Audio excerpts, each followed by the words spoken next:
മനീഷ് ഇപ്പോൾ പത്മകുമാർ അറസ്റ്റിൽ എന്ന് ഷഫീദ് ഇപ്പോൾ അറിയിക്കുന്നുണ്ട്. ശബരിമല സ്വർണ്ണക്കൊള്ളയിൽ പത്മകുമാർ അറസ്റ്റിലായിരിക്കുന്നു എന്നുള്ള പ്രധാനപ്പെട്ട വാർത്തയാണ് ഈ മണിക്കൂറിൽ വരുന്നത്. SITക്ക് മുൻപിൽ ഇന്നാണ് പത്മകുമാർ, മുൻ ദേവസ്വം പ്രസിഡന്റ്, ഹാജരായത്.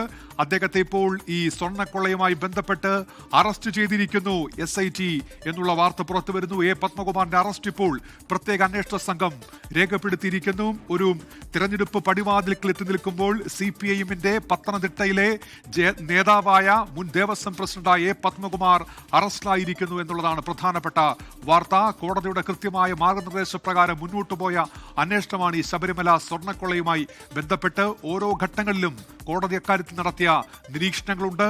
കൃത്യമായി തന്നെ ആസൂത്രണ കേന്ദ്രങ്ങളെ കണ്ടെത്തണമെന്നുള്ള കോടതിയുടെ നിർദ്ദേശം ഇതുമായി ബന്ധപ്പെട്ടുണ്ടായിരുന്നു. ഷഫീദ് റാവുത്തർ വിവരങ്ങളുമായി ചേരുന്നു. ഷഫീദ്, പത്മകുമാർ അറസ്റ്റിൽ വിവരങ്ങൾ.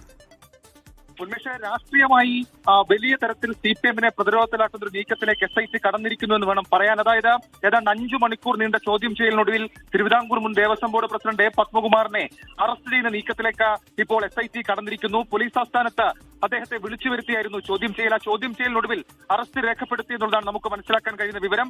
2 പ്രധാനപ്പെട്ട കാര്യങ്ങൾ. ഒന്ന്, 2019 ഈ ദ്വാരപാലക ശില്പങ്ങളിലെ സ്വർണ്ണപ്പാളികൾ അത് ഉണ്ണികൃഷ്ണൻ പോറ്റിക്ക് കൊടുത്തുവിട്ട സംഭവത്തിൽ അന്ന് അതിന് ആദ്യ ഇനിഷ്യേറ്റീവ് എടുത്തതും ഉത്തരവുകൾ തയ്യാറാക്കിയതും ദേവസ്വം ബോർഡിന്റെ യോഗങ്ങൾ ചേർന്നതും പത്മകുമാറിന്റെ നേതൃത്വത്തിലായിരുന്നു. ഇക്കാര്യത്തിൽ പത്മകുമാറിന് പങ്കുണ്ട് എന്ന തരത്തിലേക്കുള്ള ചില സൂചനകൾ, ചില നിർണായക വിവരങ്ങൾ അതടക്കം അന്വേഷണ സംഘം ശേഖരിച്ചിരുന്നു. പ്രത്യേകിച്ച് മിനിറ്റിൽ വന്ന വീഴ്ചകൾ, അതിനൊക്കെ അപ്പുറത്തേക്ക് ഉണ്ണികൃഷ്ണൻ പോറ്റിയുമായി 2018 മുതൽ പത്മകുമാർ നടത്തിയിട്ടുള്ള ചില പണമിടപാടുകൾ അത് അടക്കമുള്ള കാര്യങ്ങൾ അറസ്റ്റിലേക്ക് നയിച്ചു എന്നുള്ളതാണ് നമുക്ക് മനസ്സിലാക്കാൻ കഴിയുന്ന കാര്യം. മാത്രമല്ല, ഈ വിഷയത്തിൽ ഏതെങ്കിലും വീഴ്ച എന്നതിനപ്പുറത്തേക്ക് ആസൂത്രണം സംശയിച്ചുകൊണ്ടുള്ള അറസ്റ്റിലേക്ക് ഇപ്പോൾ അന്വേഷണ സംഘം കടന്നിരിക്കുന്നു എന്നുള്ളതാണ് സുപ്രധാനമായിട്ടുള്ള വിവരം.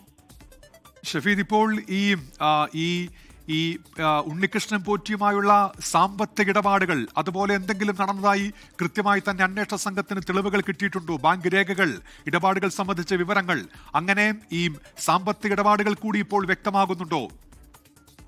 ഉന്മേഷ, ഇതിൽ ഏറ്റവും പ്രധാനപ്പെട്ട കാര്യം, നേരത്തെ തന്നെ തെളിവ് ശേഖരണം നടത്തിയപ്പോൾ പത്മകുമാറിന് ഇക്കാര്യത്തിൽ അറിവുണ്ടായിരുന്നു എന്നുള്ള സൂചനകൾ അന്വേഷണ സംഘത്തിന് ലഭിച്ചിരുന്നു. ആ സൂചനകളുടെ അടിസ്ഥാനത്തിൽ കൂടിയാണ് അന്വേഷണ സംഘം ഈ വിഷയവുമായി ബന്ധപ്പെട്ട് പത്മകുമാറിനെ ചോദ്യം ചെയ്യാൻ 2 തവണ നോട്ടീസ് നൽകിയത്. എന്നാൽ ഈ 2 തവണ നോട്ടീസ് നൽകുമ്പോഴും പത്മകുമാർ കാണിച്ച വിയോജിപ്പടക്കം SIT സംശയാസ്പദമായിട്ടാണ് നോക്കിക്കണ്ടത്. ദുരൂഹ സാഹചര്യം അത് പത്മകുമാർ പുലർത്തുന്നു എന്നൊക്കെയുള്ള സംശയം അന്വേഷണ സംഘത്തെ സംബന്ധിച്ചിട്ടുണ്ടായിരുന്നു. ആ പശ്ചാത്തലത്തിൽ കൂടിയാണ് നിലവിലിപ്പോൾ ഈ അറസ്റ്റിലേക്ക് അന്വേഷണ സംഘം കടന്നത് എന്നുള്ളതാണ് ഏറ്റവും പ്രധാനപ്പെട്ട കാര്യം. ഏറ്റവും ഗൗരവമുള്ള കാര്യവും അതുതന്നെയാണ്. ലോകത്തെവിടെയായാലും ഏത് സമയത്തും 24 വാർത്തകളും ഓഗ്മെന്റഡ് റിയാലിറ്റി പാക്കേജുകളും എക്സ്പ്ലെയിനറുകളും വിശദമായി കാണാൻ ഞങ്ങളുടെ YouTube ചാനൽ നിങ്ങൾക്ക് സബ്സ്ക്രൈബ് ചെയ്യാം.